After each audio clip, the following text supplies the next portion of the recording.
I met a gypsy. I ride the Stark a bunch. Like I've got one at my house. I love it. It's the best thing, like the funnest thing to ride, right? And then I saw Trey Kennard. Did you see the videos of him at the Japanese? I saw he got taken out and the throttle broke or something. But so he had the wristband like on a jet ski. Dead man switch. And I'm just like, maybe I need one of those too. I really need that. Like, dude, I've been riding this thing. Like, if you're on it, I mean, there's no clutch. There's no, like, that. The things I've never had. Yeah. Like, we're good. But I'm like, wow, that should fully be a thing because, like, if you're... They're insane. It is. Did you see the video of my start at Glen Helen? Yeah, those bikes they get the insane starts. Insane. And, like, my buddy, he was sponsored by Alta and like Ty Tremaine podiumed like one of the enduro crosses on an Alta. Really? Back in the day, he got third on it. Have you ridden one of the Yeah, new so ones? I rode the Alta. I haven't ridden the Stark yet, but like I rode the Alta and it was like hard pack. And I was like, I don't know how to ride this thing on a hard pack track. Like it instantly would just light the rear end up. And I was like, there's no like signal to my brain from the sound. Yeah. It's like, it's a new way to learn how to ride. Like I think on a Lomi track, it'd probably be okay because it'll like kind of break down that load, but it was crazy, like so fast. And then a friend of mine, he runs like electric cycle rider, like YouTube and sells electric stuff. I'm sure you've probably seen some of his stuff. I met him at Barcelona. He's a really nice dude. Yeah, he's super rad. He went to Barcelona for the Stark thing, eh? Yeah, so... I'm thinking of the right guy? Yeah, same exact guy. Tucker, I believe his name is. Yep. So I rode with him. I won't say what he was on, but I did have to push him back. He was on his electric bike, and I had to push him back on my gas bike. I got to throw that one out there. Yeah. But... Stark showed up to TKO this year, and they had an actual electric hard enduro class. Because I think right now it's kind of maybe the only thing where those bikes can like finish and be successful because of the battery limitations. I mean, I'm sure Stark will probably figure it out. Or put them in a shit rider's hands at World Vets and it'll finish. Yeah, that too. yeah. But they had the Stark there, and David Knight, who he was a bad motherfucker. Still can ride a bike pretty good too, but like he rode it in the qualifier, and I think you can detune him, and he rode it at like the 40 horsepower range because it's like slippery, nasty rocks, and he was like, that was even too much. Yeah. But the crazy part about it, like I was trying to explain to my mate Franco, he was our mechanic for World Vets, but he's, like you get bike mechanics, but they can't even change a piston. He was like you don't have to do it there. It's fine. Yeah, he was like a car mechanic. So he like built race motors, like the entire thing in race cars. So he like really understands motors. Yeah. And I'm telling him, I'm like, all right, on a 450, for example, it's like when you're at, let's say Glen Helen, when you're coming into Talladega, you're in fourth gear, maybe fifth gear, and you're like wide open. Like if you crack the throttle, like you don't have all the torque. Yeah, it's like it pulls, but it's not like a... Yeah. You don't have, like you can't just, like you can't be 3/4 of the throttle and then you crack the throttle and the wheel spins. Like that's just not how torque works on a combustion motorcycle. But on the Stark, like if you're in 80 horsepower or 70 or 60 and you're like 3/4 throttle going into Talladega and you're doing 98 k's an hour and you crack you'll spin the wheels. It goes it's again, like the torque and the horsepower, they're different numbers, but it's like the way I would explain it is like no matter what horsepower you're set at, like you still have all of the torque of like that bike but is capable instantaneously. of. It's wild. It is insane. Obviously I did that electric dirt bike conversion thing, but like, which is where they got the idea for Stark, obviously. Yeah, obviously. Yeah.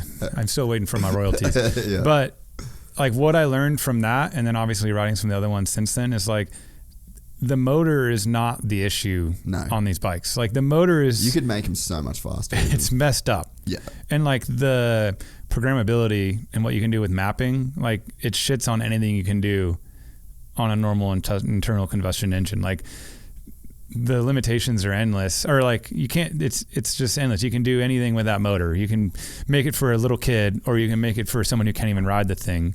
But like, obviously the batteries are we're still working on that. Yeah. Well, dude, perfect example. Like my wife, like, so she lived in Bali for a while. So she got really good at riding scooters.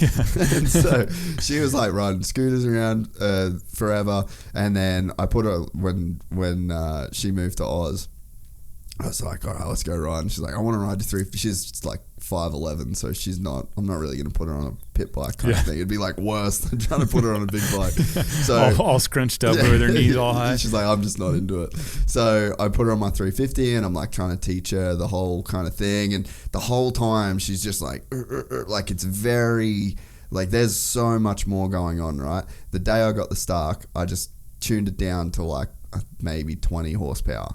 And it's just literally riding a scooter in Bali again, you know, and to be able to go to the track and I moto that thing and then she wants to go for a ride, she can zip around and like you just literally just, and the Glen Helen, like for World Vets, the first moto that I did, I just realized that I hadn't ever ridden a VARG on a track that rough. And so I rode Parla Sunday, super smooth. And I rode it on the setting, the engine brake setting that I come off the track with at Glen Helen for the last moto. And the bumps were so big that I just wanted to take all the engine braking out of the bike so that it had just, because the bumps slowed the bike down so much. Like, because you're just every corner, like you're going up into these bumps.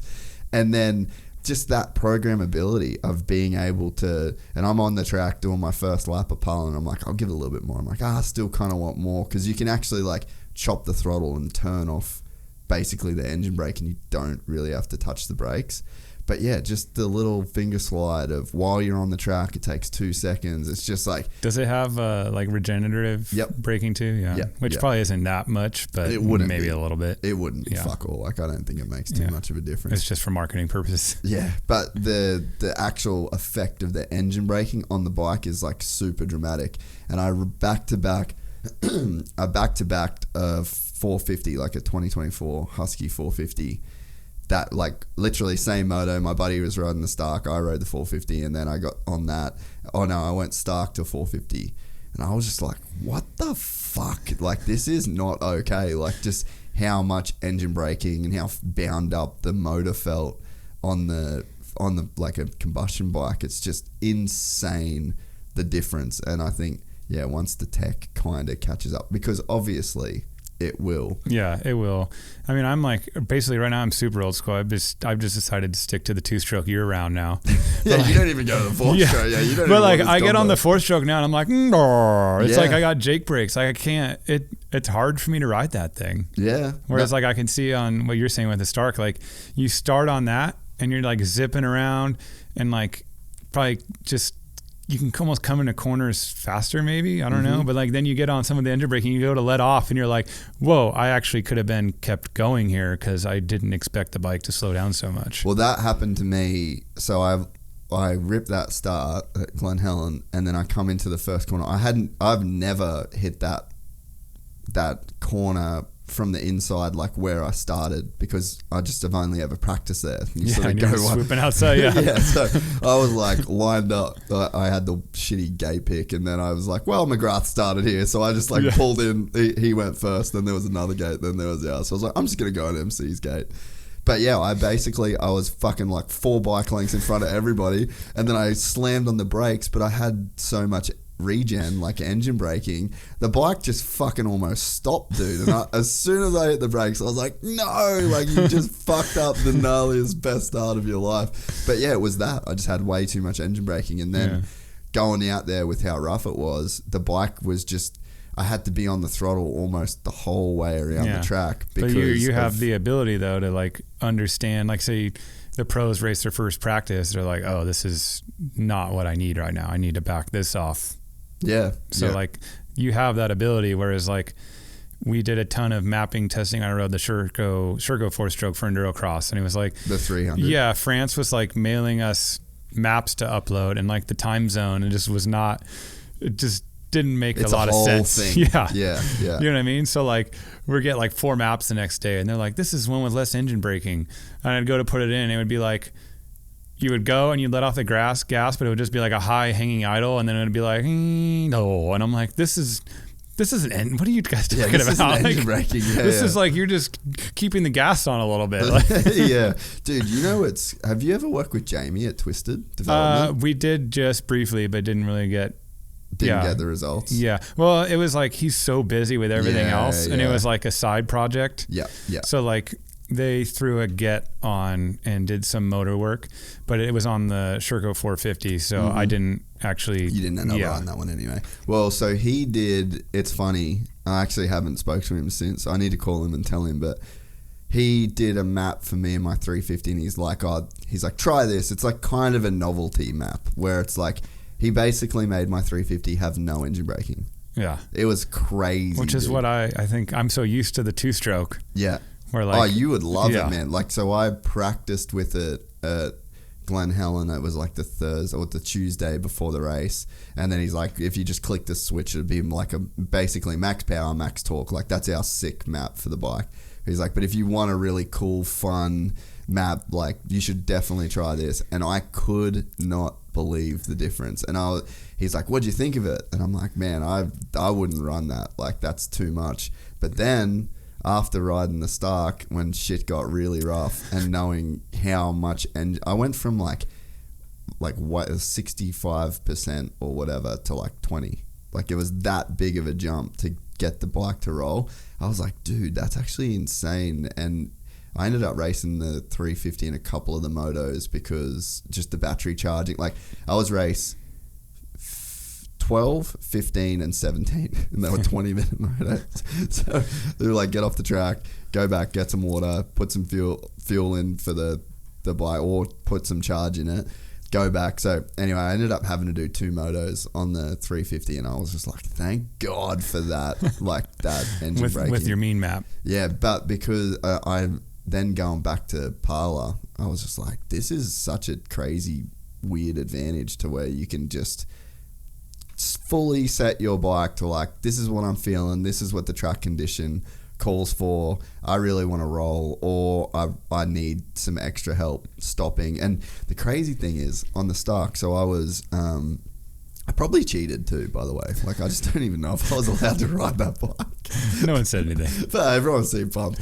I was doing 70 horsepower for the start, and then I built my map 1 was my start map, so I'd go click down, go into map 1, and then as soon as I come around the first turn, I went into map 2, and that was 60 horsepower. Yeah. So just instantly dropped 10. It's got like the 2 buttons on the left, right? Yeah. And then you got like a Android tablet up on the front there. Yeah, literally, you've got like your dashboard. I gave my buddy, they were at Tennessee Knockout, which has 0 signal. I mean, you've been there, right? Yeah. An absolute swamp sweat fest out there. Bro, that was a fucking gnarly, that was a gnarly shoot the year I did it. But it was gnarly every year. But there's no signal out there, and he like hadn't logged in like 2 weeks.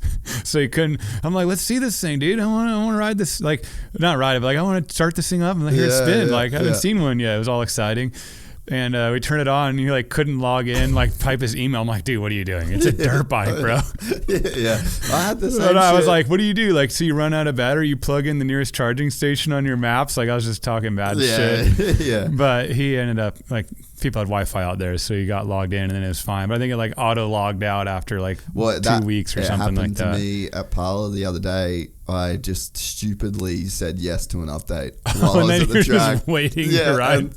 And so I said yes to the update, but then the fucking data ran out on the thing. No. So then I'm like, my wife's like, what are you doing, dude? It's 11 a.m. and you haven't even rode yet. And I was like, fucking the app. I did the update, but now I got a hotspot off my iPhone to the Android. I'm like, this is a shit show right now. Yeah. I don't know. I just laugh at the tablet on there. I'll say, like, I understand it, but also I'm like, I just do the buttons with a light. Give me green light, yellow light, red light. Like, which one's slow and fast? Yeah. But I obviously had to talk shit when it didn't have signal and he couldn't log in. I'm like, dude, what is this thing? There's going to be a lot of that. I know. Like, now it's going to be Face ID to open your bike, you know? Yeah, you'll see people like lifting their chin bars up on their helmet to try and open their bike. We'll see if it gets there. Hopefully not. Well, I guess it prevent bike stealers, you know, when they go to Supercross in Oakland or something, you know, people getting their bikes stolen anymore. Yeah, good luck.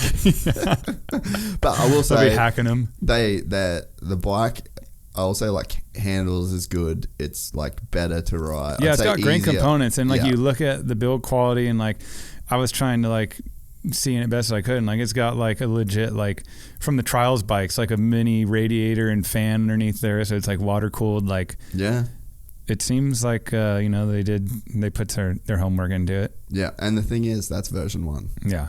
You know, and I think that's probably, there's obviously like they're fully going, they're like they were the first ones. Yeah. I mean Alta, but those guys, They made some bad decisions with where they were paying for their rent in San Francisco, right by the airport. Like, yeah, their burn rate was steep, and then they stole a bunch of engineers from Tesla. Well, not stole, but they gave them better. Oh, really? Yeah, so they had like some Tesla engineers there for the battery side of things, and that probably costed a pretty penny, which obviously needed, but I wonder if like they just had a mad burn rate and couldn't contain it. Yeah. Well, I guess the point is like it's version 1. Yeah. And it's fucking sick. Yeah. And it's definitely like, if this bike gets better, if in 2 years I get a version 2 and it's better than this bike, like fuck, that's pretty gnarly, And I'm it's curious just to going see to like get better. the push now from the other brands. Like you got Canard doing a bunch of testing, and like I didn't expect them to release that, but they released it. I'm like, I mean, it makes sense. Like, Yeah. it like I don't know who's like, the world is just pushing for the green aspect of it, So I guess it's friendly, and then it's not super loud, but then you got to charge it with your generator at the track, so that doesn't help. But yeah.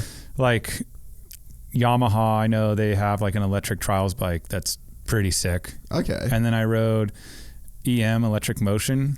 They have a trials bike. I think they're a French brand. Yeah. And they have like an actual real clutch. We're excited to announce the launch of our new membership site, gypsytales.com, packed with exclusive content and perks that you won't find anywhere else. This is your chance to become a part of the Gypsy Gang. And as a special bonus, if you sign up to an annual membership, you'll be entered into the draw to win our custom-built TC125. Gypsy Gang.